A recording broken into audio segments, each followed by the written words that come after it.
The champion has a name, and his name is Charles Do Bronx Oliveira. I told you guys. I freaking told you guys going into the fight. I'll add the clips. I'll add the clips from before. I'll add the clips from Friday. I'll add what I said from Friday. Every position. And you go, well, he doesn't have a chance to win in a striking battle with Justin Gaethje. I disagree. I think I would give the edge to Gaethje because of the power that Gaethje has. And Gaethje, like I said, man, he sets it up. But the interesting thing to me in this fight, how does Gaethje set up the hands if the leg kicks are not problematic for his opponent? When you look at even the Dustin Poirier fight, Gaethje lost that fight. Gaethje got TKO'd in that fight against Dustin, but he severely damaged Dustin's legs. Severely. When you look at his fight against Khabib, he was hitting those legs. He hit him with a couple nasty low kicks. Khabib just fucking he's a cardio king and was able to just basically chase Gaethje the entire fight until he got a takedown. But he was putting some damage on those legs. When you look at his fight with Michael Chandler, when you look at his fight with Tony Ferguson, especially those two, he set up the shots. He set up other shots by coming down on that leg, by standing up, especially the Ferguson fight, where they're heavy on their front leg and he just times it perfectly. As soon as they step in, bow, and it prevents them from doing it. Now it's in their head. Now they're not putting as much heavy pressure in the front leg, and now Gaethje's setting up the hands. What happens when you have a traditional Muay Thai fighter who is very, very light on that front leg, who fights standing up, heavy on the back leg, that front leg's constantly up and down, that front leg's coming at your midsection on teep kicks, coming to the front of your face for front kicks? How do you deal with that? Justin Gaethje, I'm trying to think back, don't think he's ever fought a Muay Thai-based guy. I don't know how many Muay Thai-based guys are in the camp. If he's training with Kamaru Usman in them, Kamaru Usman can't replicate it. I'm sure they have guys. It's a big gym. Like, I'm sure they have guys that can replicate it. But how does he deal with it in the fight? That's something I'm very interested to see, because Gaethje's going to throw leg kicks. He can't not. That's his thing. That's one of his best weapons. I said he has a really nasty right hand. He can hit you with all types. We saw the uppercut. His straight right's good. His overhand right is good. His right hook is good. All that's good. He has a really nasty check hook as well. But one of his best weapons, his setup weapon, the biggest setup weapon he has, is those low calf kicks. What happens against Oliveira, who's very front on that front leg? If he throws a few and Oliveira is able to get his leg up and he's not getting him, or he's putting damage on it, and then if he's trying to close distance or he's trying to really time when Oliveira steps forward, can Charles capitalize with his left hook, with his straight rights? This fight, I didn't understand how people had the belief that if this fight stays standing, it is Justin Gaethje's to win, and if this fight goes to the ground, it's Oliveira's fight to win. I just didn't believe that Justin Gaethje had the clear-cut better stand-up game than Charles Oliveira. I thought Gaethje could tag him. I thought Gaethje had the ability to win. I didn't give Gaethje no chance to win this fight. I said Gaethje could very well knock Charles out. I understand that. He's dangerous. He's powerful. He has power in both hands. His overhand right is incredible. His check hook, his left hook damn, that left hook is nasty. I understood all of that. But what I kept thinking was, why do people act as if Charles' stand-up is something to sneeze at? Like Charles is all about jiu-jitsu. They treat him like he's the male Mackenzie Dern. He's not, guys. He's not hey, as long as you keep it standing, you'll win. We saw that in the Michael Chandler fight. He has knockouts. He has TKOs, guys. So this notion that Charles Oliveira is a guy that has to get the fight to the ground to win, no, he can get the fight to the ground. And I said that. I said, hey, Charles, remember, again, let's go back. Let's go back to Friday. I said Charles does not have to wrestle Gaethje to get him on the ground. Charles can pull guard. He could take his back the way he did with Poirier. He never took Poirier down in that third round when he won. He didn't take Dustin Poirier down. He transitioned to the back and got in a standing rear naked. I said these are opportunities that Charles is going to have to win the fight without having to wrestle him. He doesn't have to wrestle him. Not only that, Charles can drop Gaethje. He can get him to the ground from the stand-up position. And we saw that play out. The thing I said going into the fight was, I was interested to see how Gaethje sets up the hands when he doesn't do it through the calf kick. When you watch his fight against Michael Chandler, even the fights he lost against Poirier, even the fight he lost against Eddie Alvarez, whatever, the fight against Tony Ferguson that he just brutalized Tony Ferguson, which we'll get to Ferg later on. He did all of those by setting it up with those calf kicks. Those outside low kicks, that's how he sets up the hands. If you're southpaw, he'll kick the inside of your leg, still low part, the inside calf. He tears your legs up, mitigates what you can do, mitigates your ability to sit down on punches the way you want to, especially once you start entering the second, third, fourth round. My question was, how does he do that against a traditional Muay Thai striker? How does he do it when he fights somebody who is very light on their front foot, opposed to every other guy he's faced, like the Michael Chandlers, like the Dustin Poiriers, like the Tony Fergusons, who have either a traditional boxing stance or a more of a wrestling kind of really long, heavy on the front foot type of stance where their legs are very far apart. They're putting a lot of pressure on that front foot to push, a lot of weight on it. They like to sit down on their punches. They like to put all that torque on the back foot to load up on those power shots like Michael Chandler does. How does he deal with it? How does he attack that lead leg when Charles is going to be upright? When that front leg is going to constantly be coming up? When that front leg is going to be digging at your body? How does he deal with that? Charles isn't going to check him. He's just going to lift it. He's just going to lift that leg. And if you hit it, I'm not putting all my weight on it. It's not going to have the same impact. And we saw Charles set up his attacks. Every counter from Charles was off of a missed leg kick.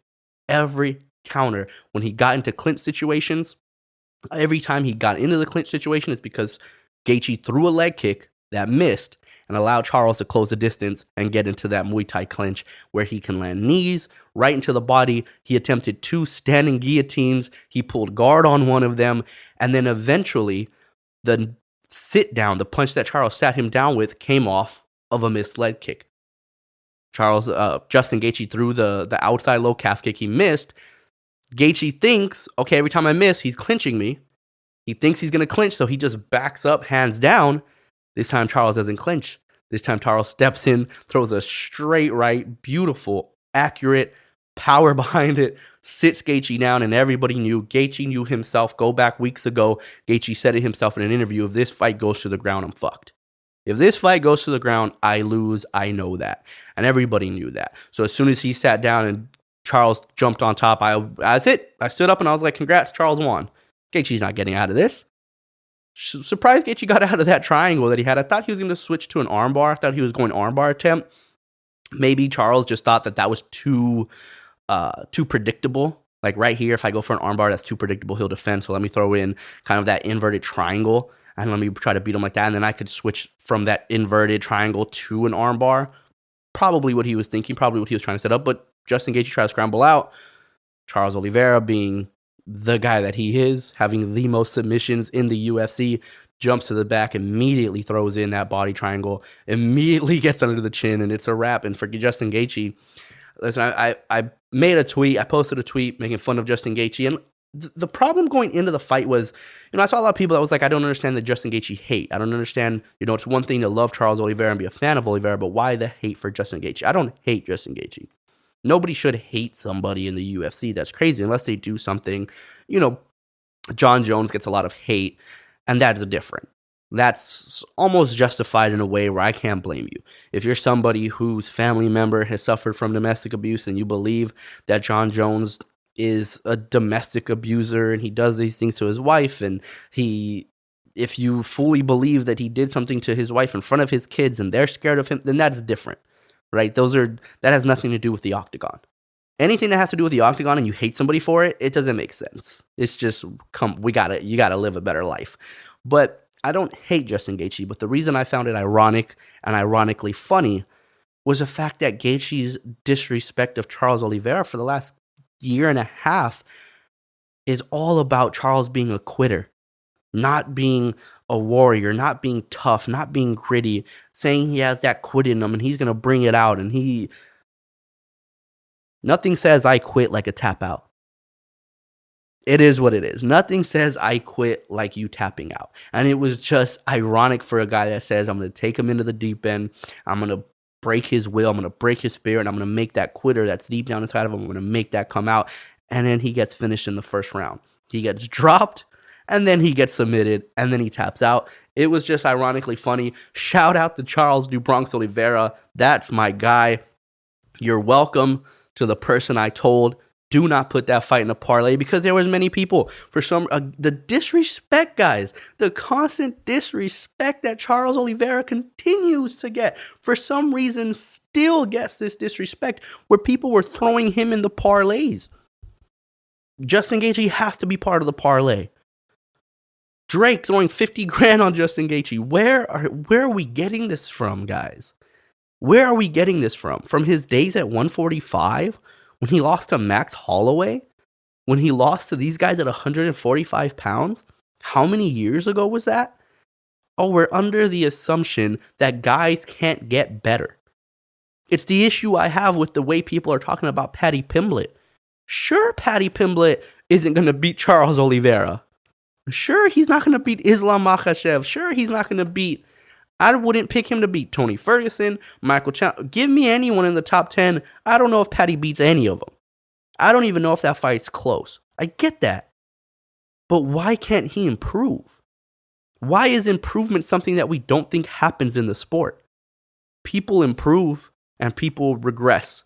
Those are two things that will always happen in the sport. You climb and you work and you work and you work and you hit your peak and you're at your peak, and then you fall off a little bit. You start losing some of that explosion. Your chin starts deteriorating, whatever the case may be. But when people talk about Paddy, they're like, oh, never, never, never. Well, how are we saying never? How are we saying never? The guy can improve. The guy can improve. Everybody can improve. So it was crazy to think that people still hold this weird expectancy over Charles Oliveira, like he's just going to quit, like he's still the same 145-pound guy. That's not the case. He's a champion. He is the best in the world, and somebody has to prove otherwise. Michael Chandler couldn't prove otherwise. Dustin Poirier couldn't prove otherwise, and now Justin Gaethje cannot prove otherwise. So what's next? What's next for Charles Oliveira? Well, I think everybody, when you have a big name like Khabib Nurmagomedov saying Islam Makhachev, Islam Makhachev, Islam Makhachev. I get it, and I want to see that fight. But I don't like the notion that Islam Makhachev gets a title fight when his most impressive wins are Bobby Green and Dan Hooker, both of which are not in the top 10 at the lightweight division, both of which we don't have any championship aspirations for. You're telling me that Islam Makhachev deserves a title shot for beating Bobby Green. That fight, in my opinion, between Islam Makhachev and Beneil Dariush has to happen. It has to. Not only for the fact that Islam needs to get a title shot after beating a top 5 guy, but Islam, and besides that point, it's wrong to do that to Dariush. What has Dariush done that makes you feel like he's not deserving of an opportunity? I'm not saying he doesn't deserve a title shot or he deserves a title shot right now. He deserves the opportunity to fight to get himself a title shot. He deserves that. He's done enough in the division. He beat Tony Ferguson. He's done enough. Now's your opportunity. We want to see which one of those guys is going to get the title shot. And if Islam is what he says he is, if he is what everybody thinks Islam is, including myself, if I'm looking at him and Dariush, I can see the problems that Dariush presents for someone like Islam, but I could see Islam winning. And if I was forced to make a bet, which that's a fight that I'm not betting on, but if I was forced to make a bet, I'd probably bet on Islam. So if he's as good as we all think he is, get the job done, beat a top 5 opponent in Beneil Dariush, and here we go, baby. You and Charles Oliveira for the vacant lightweight bout. And I get it, he missed weight and the controversy with the scale and all, it's just a bunch of wild shit going on. People saying that the scale was recalibrated and the fighters were let know in the morning that the scale might be a little bit off than what they were used to the night before. Charles Oliveira swears swore on his daughter, the most sacred thing to him, that he was on weight the night before weigh-ins. I'm not going to disbelieve him. I don't think he's lying about that. I think he was, and I think the scale was just inaccurate from the official scale. I think that's normal. I don't think that's the first time that's ever happened. It won't be the last time that's ever happened. But there was a lot of controversy going into it. If we remember, a lot of people were bringing up the moment when Khabib was the champion and he fought Al Iaquinta, where Al weighed in over, he missed weight, and Dana White said if Al wins, he's still going to be the champion. If you beat the guy, you are the guy. He'll be the champion if he wins. So why doesn't the same rule apply to Charles Oliveira? So a whole lot of politicking, a whole lot of inconsistencies, whether it's the scales, whether it's the UFCs, whether it's the commission, so many controversies going on. That really sucked for Charles Oliveira. And to think that the guy came in with all of that, missing weight, having to go back and cut weight. And also, DC and Belal Muhammad clearly don't want Charles Oliveira to win. Belal Muhammad, I don't know what Belal's relationship is with Charles Oliveira and why he dislikes him, but he was hating on him if you were watching a live weigh-in show, he was kind of hating on him a little bit. And even when he got to the scale, I saw Paul Felder and Michael Chiesa, they have their own, UFC recap. They do their own recap show for the UFC. And they were both talking about how sunken in Charles Oliveira looked going into the scale. And that wasn't a good sight. And he just looked so sunken down when he came back after that hour. They were like, he had nothing left. He had nothing to lose. He was sunk down.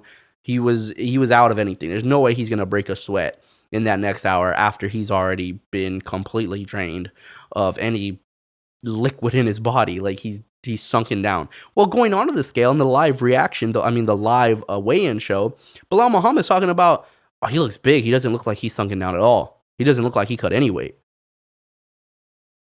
How would you? His face was shriveled up. His eyes were dark. Like, what are you talking about? DC, yeah, he looks kind of big.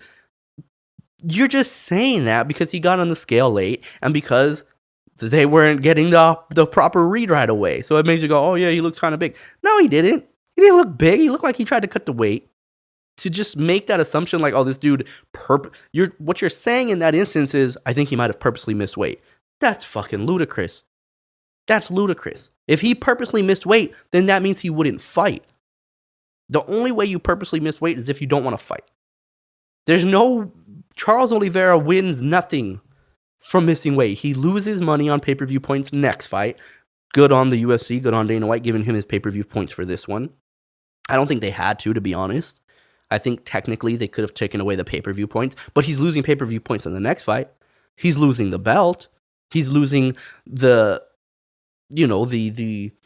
title defense. This isn't a title defense for him, which I'm sure he wants that in his record books, right? It's just minor details, but still, that's when you go down in the history, you missed a title defense. Now he could be two-time champion, but he doesn't want to be two-time champion. He wants to have the longest reign, and that's broken now. You gotta, that Justin Gaethje was not a title defense technically. So Charles wins nothing. There's nothing he gets out of missing weight, unless he wants to not fight. Unless he doesn't want to fight. That's the only thing. Clearly he wanted to fight. Clearly, he had no issue fighting Justin Gaethje. Clearly, there was no fear in Justin Gaethje. Worry, maybe, yeah. Being aware, for sure. Fear, no. We saw that in the fight, the way he was walking forward. And shout out to Gaethje. No, he did what we expected him to do. He dropped Charles twice, landed some big shots. And that's the other thing that I've been saying. When Charles gets dropped, guys, we don't know how hurt he is. We don't know if he's hurt or not. Charles's natural reaction is to go to his back. That's a safe haven for him. That's a break for him. That's a defense mechanism. Most guys don't. When Gaethje got dropped, well, he was hurt. He got hit with something and went down. The last place Gaethje ever wants to be, especially against Charles Oliveira, is on his back. The last place he wants to be is on the floor. So when Gaethje got dropped, he was dropped. When Charles gets dropped, we don't know the significance of that shot. We don't know if he went dark, if things went dark for him for a second, if the lights went out for a quick second, we don't know. We don't know if he's stunned. We don't know if he's lost his legs. We don't really know because his natural reaction is, okay, I got popped. Let me just go to my back. That's the natural reaction. And both of those drops were kind of delayed. Neither one of them looked like he was just out for a second. Eyes didn't go back on either one. The second one I thought was the bigger shot of the two. The one that Gaethje, I think it was a right hook. He came through a left and a right behind it, connected cleanly. And even then, he didn't go down immediately. He threw a little front kick and just kind of lost his balance and went back. So his legs might have given a little bit there. But again, it's a safe haven for him, and nobody's going to jump guard. Nobody's going to jump guard. Or no one's going to jump into his guard. So for Charles Oliveira, another win. Everyone's going to consider it a title defense. I consider it a title defense. To think that the guy is not the champion. He's the best in the world, and somebody has to prove otherwise.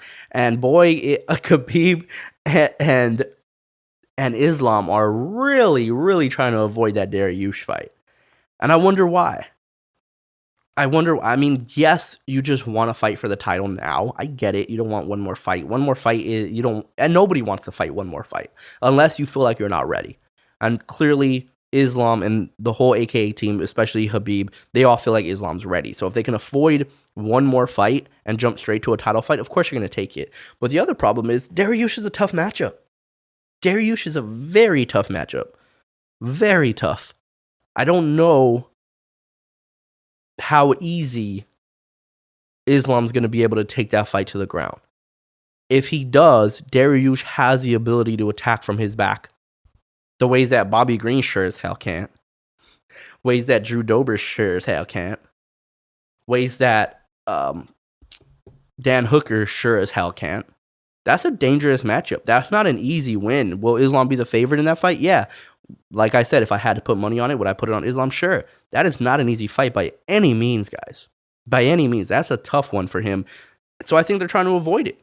To be honest, I think they're trying to avoid that Dariush fight because it is a tough matchup. So Charles Oliveira, what's next for him? Yes, Islam, he wants to see Islam and Dariush play out. I think it has to, man. I think it's so, you talk about Dana White privilege. Tony Ferguson made that joke about Dana White privilege. I think Dana White privilege exists if Dariush just gets pushed out of the way. You can't just push him out of the way. He went in thinking he had a number one contenders fight with Islam Makhachev. He got hurt. He got injured. Shit happens. And he had to pull out of that fight, and Bobby Green took it. So what does that mean? Dariush has to win 2 more fights? He was told he wins 1 more and he gets a championship fight. Now he has to win 2. If you jump Islam over him, then that means Dariush should have to win 2, if not 3 more fights to get a championship opportunity. That's crazy. That's crazy.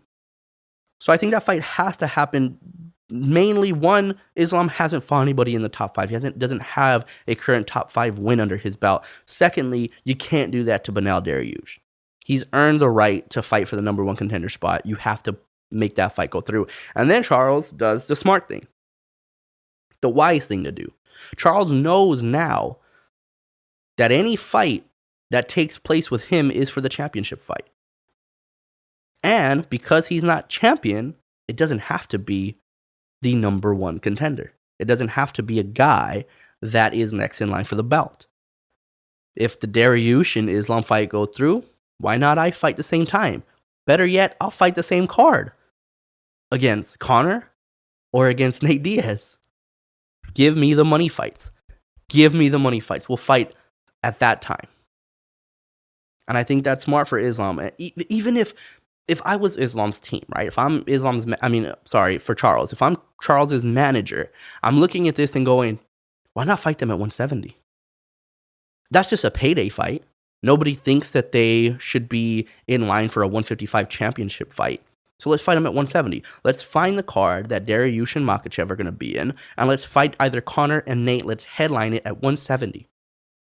Even if they want to make Dariush and Islam the interim title fight, or have them fight for the vacant bout, who gives a shit? I'm not, we'll fight at 170, so it doesn't put pressure on the UFC to make that a title fight. Let Islam and Dariush fight for the title. And I know that I'm the one that's going to fight them next. So I get the money fight between Conor and Nate at 170.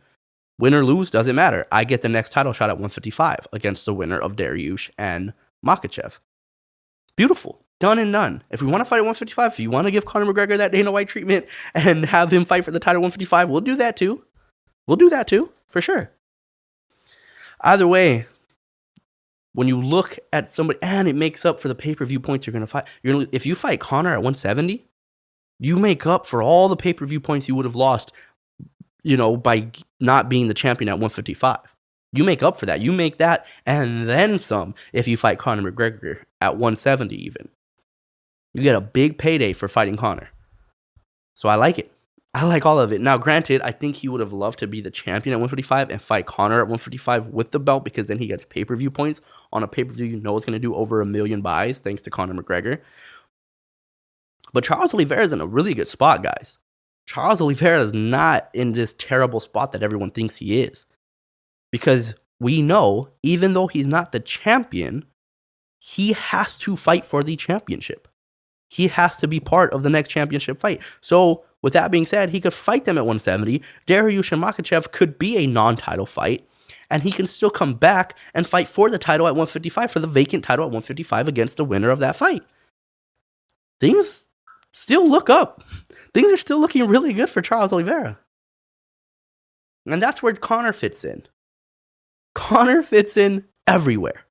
That is something that we know. That is something that the UFC has consistently showed us. No matter what is going on in any division, Conor always fits in. There's always a place for him. There's always something for him. He could have Nate at 170. He could have Poirier at 170. He could have Michael Chandler at 170. He could have Tony Ferguson at 170. Things always plan out for Conor McGregor. He always fits in. Even him jumping in at 155 and fighting for the championship, it doesn't make any sense when you think of the UFC as a sport. But guys, how many times have I said this? The UFC constantly flips between being a professional sport and being an entertainment business. They constantly flip-flop, because if this is a sport, if this is a true, fair sport, there's no way in hell Conor fights for the championship at 155. Not now, not after one win, maybe not after 2 wins, because he hasn't won at 155 pounds in a long time. In a very long time. It makes zero sense if this is a sport. The way it makes sense is if it's not a sport.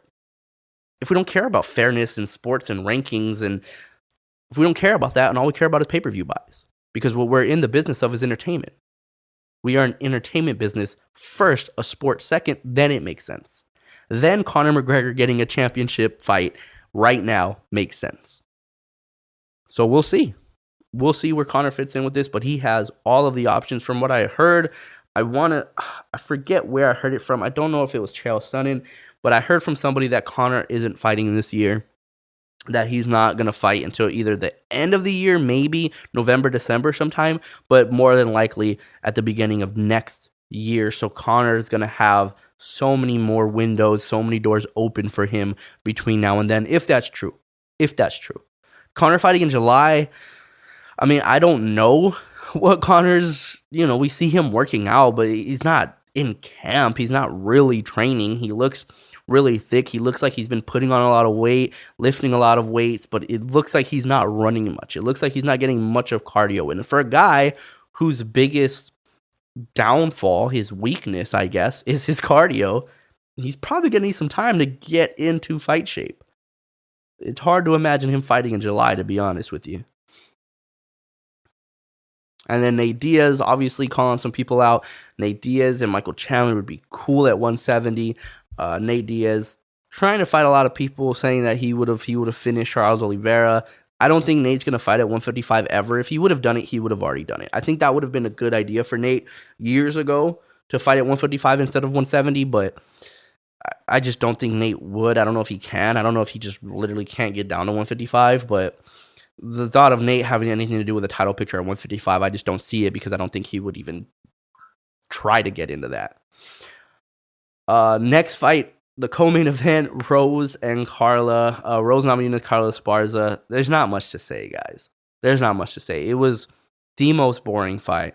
We saw Dana White and other guys in the UFC, the other top dogs, they were all watching the Canelo fight while Rose and Carla were fighting in there. I guess we'll call it fighting, while they were just having a little sparring session in there.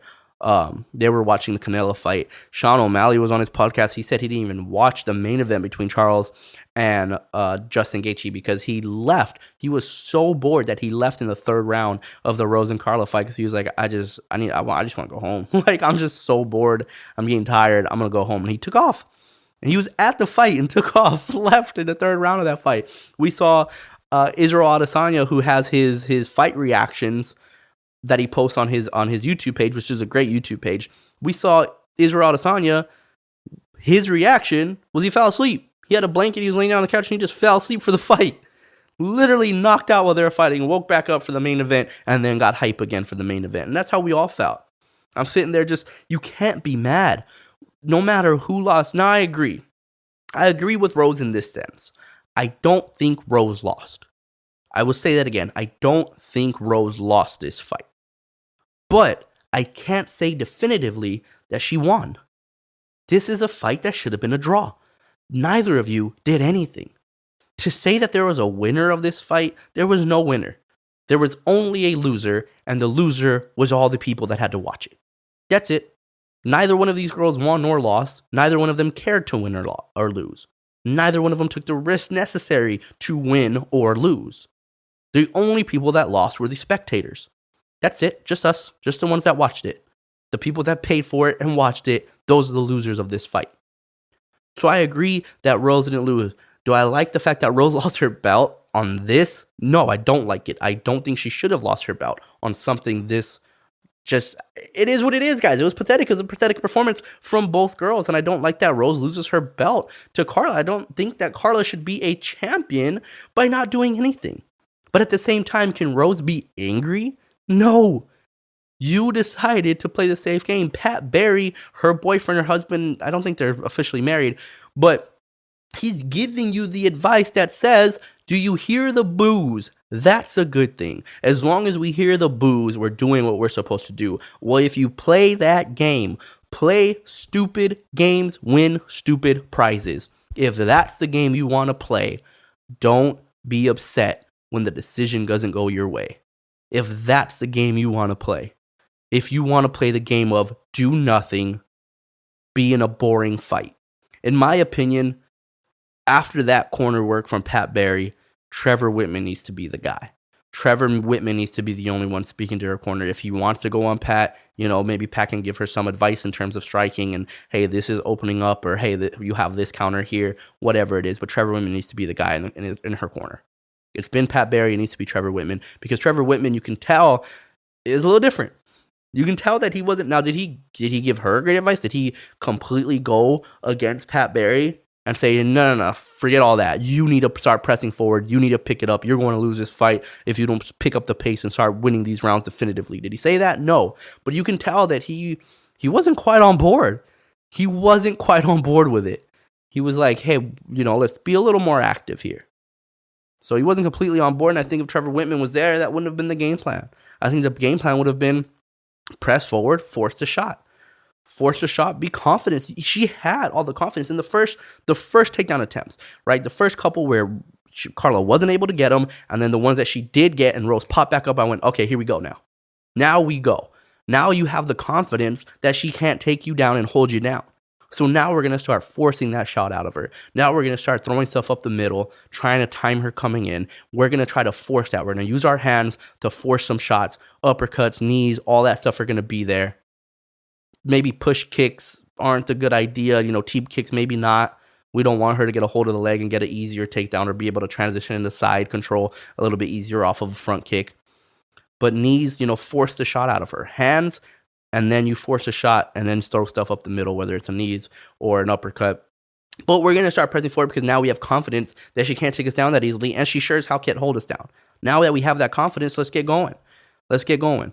So the fact that she was able to get up from those takedowns right away, the fact that she was able to stuff many takedowns, why wouldn't she get more active after that? It was just another one of those situations where I think Rose just gets in her own head, man. I think Rose just, for some reason, she is either a killer, an absolute savage, or something happens. She mentally checks out. She just mentally starts thinking that maybe she doesn't want to get in there. And then afterwards, she was like, you guys always want me to be in these dog fights where I have to risk my face and risk my health. And sometimes I don't have to do that. No, I get it. But again, if you're not willing to risk it, don't be surprised at the outcome. So did Rose lose that fight, in my opinion? No. Did she win? No, nobody won. That should be a draw. Rose is still the champion.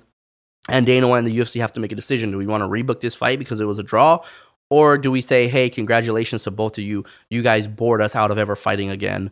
We're just going to move forward with the winner of Zhang Weili and Joanna Jędrzejczyk, which, if you're talking about a division to have a vacated belt, I don't think anybody would be upset that there is no champion at the women's 115-pound division. Nobody would be upset if you go, draw, wish vacant title. Joanna Jędrzejczyk, Zhang Weili for the interim title or for the vacated title. Sure. Whoever wins, maybe we book Rose and Carla again, but it ain't going to be for a championship. We'll rebook that fight. Maybe one of you want to win. You're not headlining it. You'll be somewhere on a card, third fight on a pay-per-view or something like that. Maybe that's what we do. And then the winner will fight the winner of the current champion between Zhang Weili and Joanna Jędrzejczyk, because you know that Weili and Joanna is going to be a banger. Why do we know that? Because the first fight between them two was not only the greatest female fight in the history of the UFC, it was one of the greatest fights, period, in the history of the UFC. We know that will not be a boring fight. It will not be boring. So if you wanted to vacate a title, this was the title to vacate, not Charles Oliveira. Give him back his belt. And you know what's crazy too? When I saw that fight between Carla and Rose, I just couldn't help. And I know I'm biased, guys. I know, what I say. Rose is probably my favorite female fighters between her and who else did I say last time? Tatiana Suarez. And I just can't help but look at Carla Esparza and remember what Tatiana Suarez did to Carla Esparza, guys. She ragdolled her. For as scary as Carla's wrestling is, Tatiana made her look like she is a rookie. She made her look like she barely started wrestling. I mean, ragdolled her. And if Rose is scared of Carla's wrestling that much, imagine how worried she'd be of Tatiana Suarez's wrestling. It makes me feel like, man, Tatiana needs to come back, and she needs to come back at 115. She needs to come back at that weight class. She could be champion of that weight, especially if Carla's the current belt holder. Jump back in, Tatiana. Please come back. She's still rehabbing. She should be coming back not too long, hopefully. But if she can find a way, when she first announced her comeback, she said she was moving up to 125. When she said that, I was like, I don't know. I don't like it. Her wrestling is so far above the rest of these girls, though, that I was like, if she can find a way, Valentina would have a clear-cut advantage on the feet. But if Tatiana Suarez can find a way to get to her body, well, we saw Jennifer Maia have success against Valentina. Jennifer Maia is not the wrestler that Tatiana Suarez is. Maybe. But at 115, if Rose is that worried about Carla's wrestling, Tatiana Suarez, you have no chance. Rose won't throw anything. And we saw her ragdoll Carla Esparza already. I just can't wait for Tatiana to come back. Please come back at 115. I think if Tatiana Suarez comes back, I'm going to say it, right? I ain't going to dance around it. If Tatiana Suarez comes back at 115 pounds, she will be champion. What does Charles Barkley say? I guarantee it. I guarantee you Tatiana Suarez is the champion at 115 pounds if that's the weight class she chooses to come back at. And then last but not least, I'm not going to go into the entire card. I'm just going to talk about the three big ones, Tony Ferguson, Michael Chandler, because I talked about it at length on Friday for the lead up. You can go back and watch it. If some of the stuff I said was true, held true, cool. If some of the stuff I said was completely off, hey, I ain't perfect and never will be. But Tony Ferguson, Michael Chandler, if you told me going into that fight, now remember, guys, I picked Ferguson to lose, and I said don't be surprised if Michael Chandler knocks him out. So if you told me, right, if I didn't watch that fight and you said Michael Chandler knocked him out cold, stiff, Tony Ferguson, I've never seen get knocked out cold, stiff. If you told me post-fight, 17 seconds into the second round, Michael Chandler put his lights out. Tony was out for a scary long time. I would have said, well, he needs to retire. Well, that's it for Tony. Then Tony's done. Unless he wants to be Donald Cerrone and not worry about rankings, not be ranked, fight other guys who aren't ranked, find some cool, like, older matchups, you know what I mean? Bring guys back in that are a lot older and fight some guys like that, okay. But if he has any aspirations for championship, he's done. He's done. If he has any aspirations to care about rankings and fight somebody with a good number next to their name, then he needs to retire. But, oddly enough, I saw the fight, and Tony looked damn good in the first round. He dropped Michael Chandler. Legitimately dropped him. Looked good. Was having fun. Looked like the old Tony Ferguson. I said, oh shit, he's back, baby. And then when he gets caught, it wasn't just a straight right hand where you're just like, come on, Tony.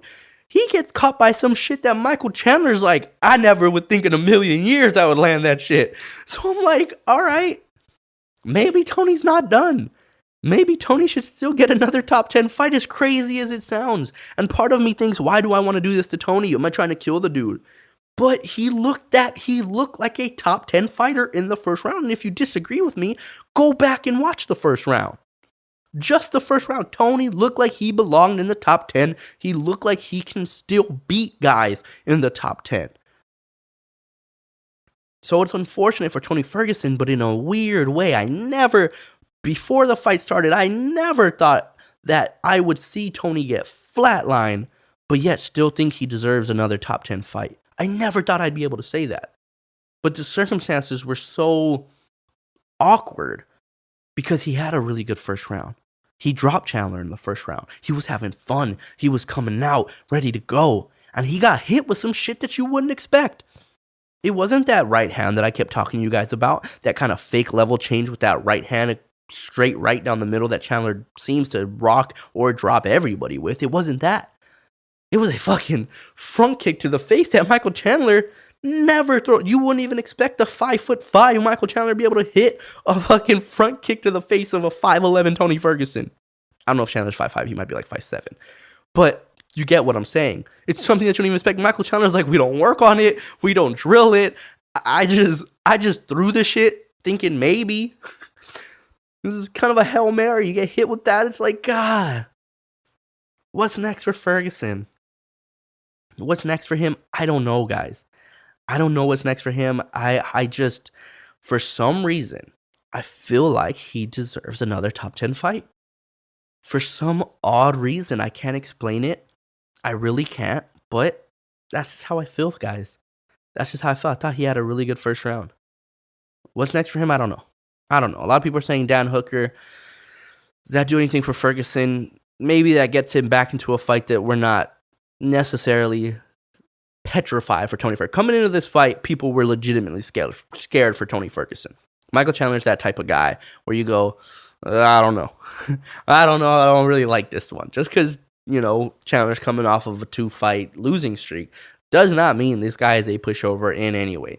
So what's next for Ferguson? Not Poirier, not somebody like that. No. Keep him away from that type of stuff. But a Dan Hooker would make sense. It would make sense. Just because I say he deserves a top 10 fight doesn't mean it has to be his next fight. He can fight someone like Dan Hooker. He can fight somebody outside of the rankings. And if he wins, all right, we're back to a top 10 fight. But he needs somebody that's not just that we're not looking at, that's just an absolute killer. You know what I mean? And then for Michael Chandler does what he's supposed to do. He calls out Conor McGregor. We've seen him call out Nate Diaz over the past week. We've seen him looking for these exciting fights. He said, Dustin Poirier, I'm ready to go. If you're ready to go, Michael Chandler's doing what he's supposed to do, man.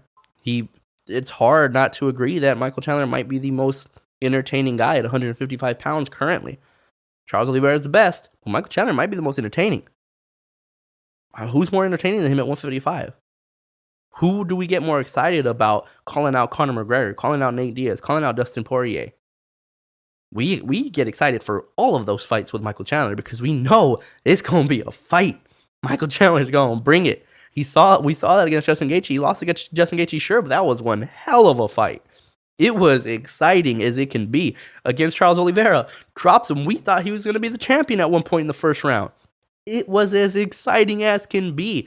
Michael Chandler is the most exciting guy at 155 pounds, and when you're looking for money fights, simply money fights, Nate Diaz, Conor McGregor, why not throw Masvidal's name in there at 170? Fuck it. Why we would be excited for all of them. For all of them, we'd be excited. Michael Chandler's doing exactly what he's supposed to do, and I like those fights for him. Him and Poirier make all the sense in the world to me, I think. Him and Nate Diaz would make sense to me. I like how Nate Diaz was... Nate knew. Nate knows. Nate saw the same thing we saw, which was that leaked picture of him and Khamzat Chimaev paired up against each other on a board behind Dana White. He saw it. We all saw it. He has not said anything to Khamzat Chimaev. He's like, no. What's that? That GIF with on Friday with Red's dad when Debo knocks Red out, his dad goes, no. That's exactly what Nate Diaz did. He does not want Khamzat Chimaev, man. Not that Nate Diaz is scared of anybody. Please don't let me make you think that I'm saying that Nate Diaz is scared of somebody.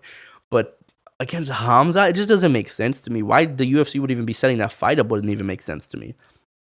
Unless, like I said, there's some conspiracy theory that the UFC is like, we're tired of Nate messing around and throwing little shots and saying he's going to leave. And let's give him Khamzat.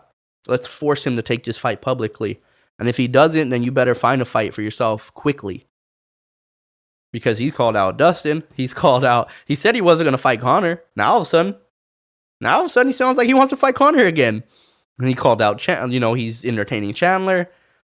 So I like how he immediately was like, what, Khamzat? Chandler, what are you doing in July? Dustin, what's up? We gonna fight or what? Conor, we'll fight again. We just get this trilogy going. I don't blame him. I don't want to see Khamzat and Nate Diaz, and it just doesn't make sense to me in Khamzat's case.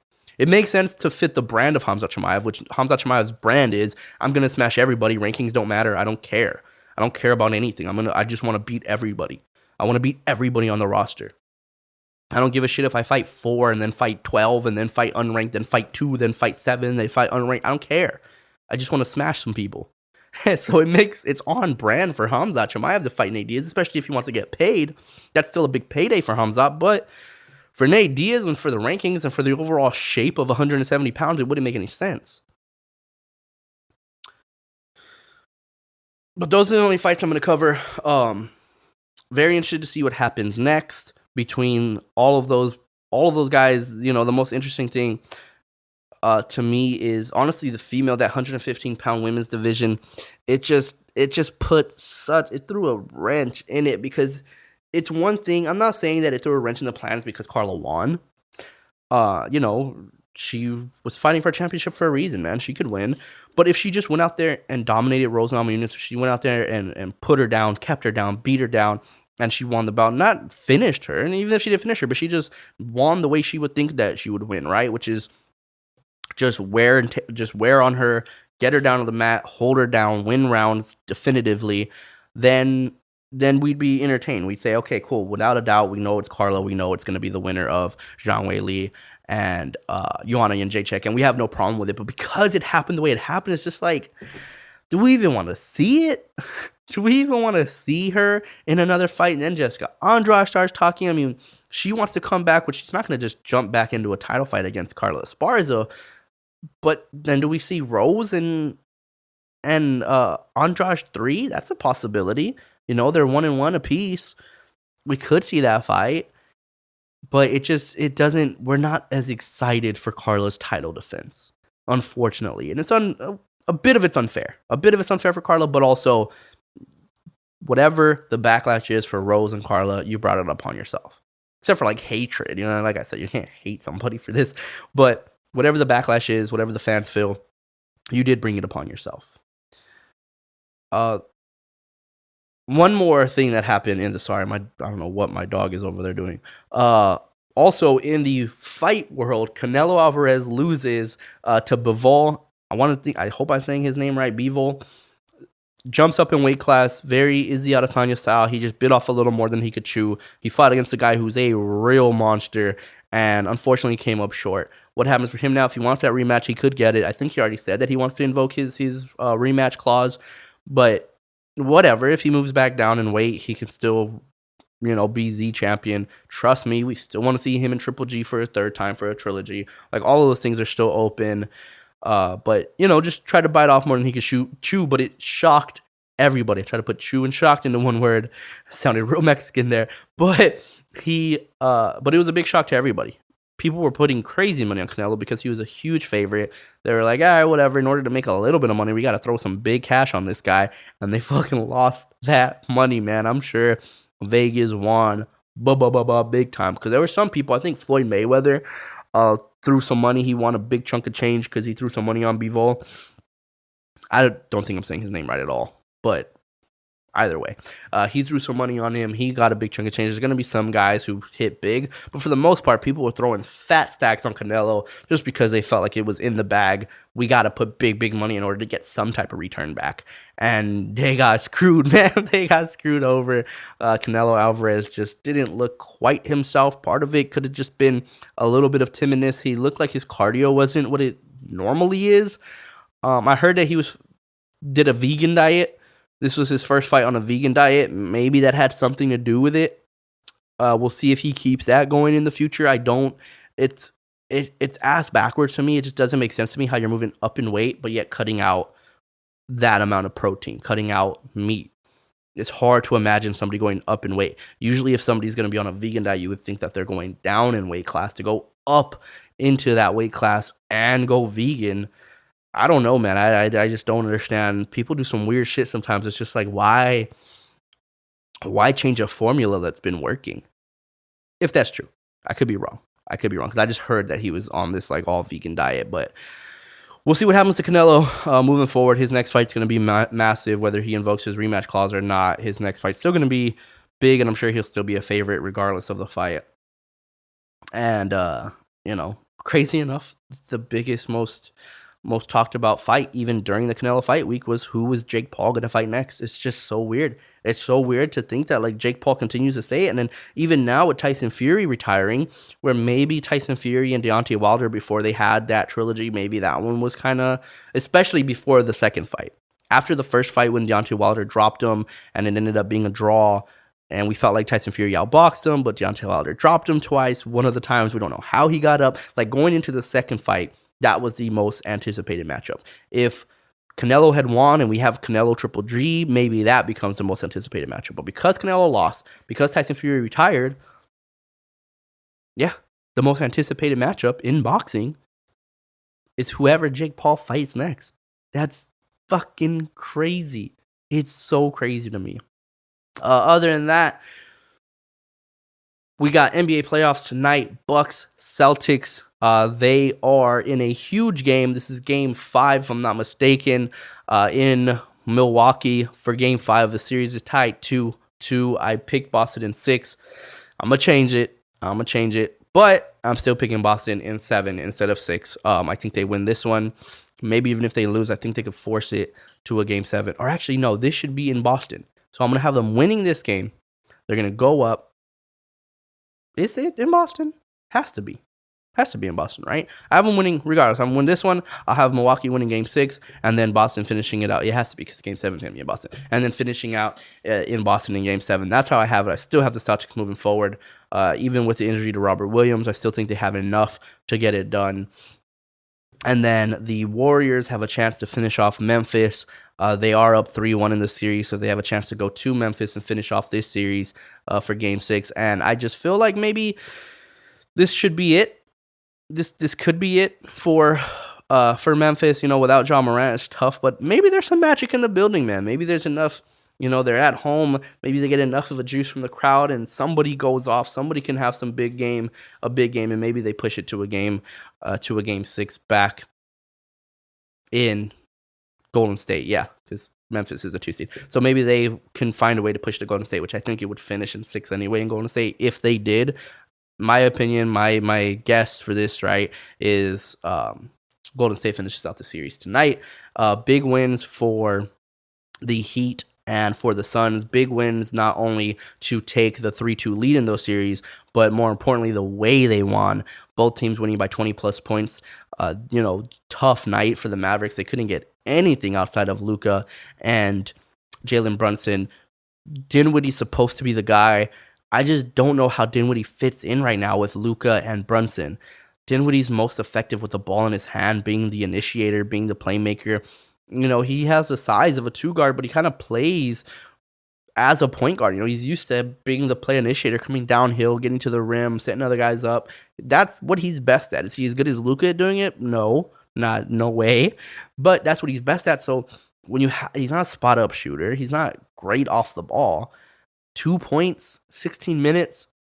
You expect more when you bring somebody in who gives you that type of boost, especially when you brought him in towards the end of the season. He looked like he started fitting in to that roster. He hit 2 game winners before, so to get 2 points from Dinwiddie, and then there's nothing else from anybody. I mean, it was just Luka and Brunson doing anything they could, and nobody else giving them that. Ayton's giving them a problem. Devin Booker still doing his thing, and the Suns are just, like I said, too deep. They're too deep. Chris Paul gets 7 points. It doesn't matter. It doesn't matter. Cameron Johnson gets 14. Bridges gets 14. Like, they're just going to get chipped in. They're going to find a way to score 100 points. Even if Booker doesn't have a great game, if Chris Paul doesn't have, they just have too many options. They have too many guys that could chip in. And DeAndre Ayton, like I said, was going to be a massive problem for the Mavericks, and he's been that massive problem the whole series. So I think those 2 series are done. They could push it to 7, which would be incredible. I never thought, especially for the Sixers that were down 2 games without Joel Embiid, I never thought they'd be able to push that series to 7. Now, granted, I didn't know if Embiid was going to come back in the series or not. I just treated it like he wasn't because he wasn't there. So shout out to Joel Embiid and the Sixers for being able to tie it 2-2. That was very impressive. Now, they got destroyed in Game 5, but, they come back home for Game 6. They could push it to 7, and that's massive. I didn't think they'd be able to do that. So shout out to Joel Embiid, just makes such a big difference when he's in there. Again, they got blown out. It is what it is. Maybe you come back and tie it up and go to Game 7, and we'll see what happens. But that's it for this episode. This was episode 55, 56, one of the 2. But I'll see you guys back on Friday.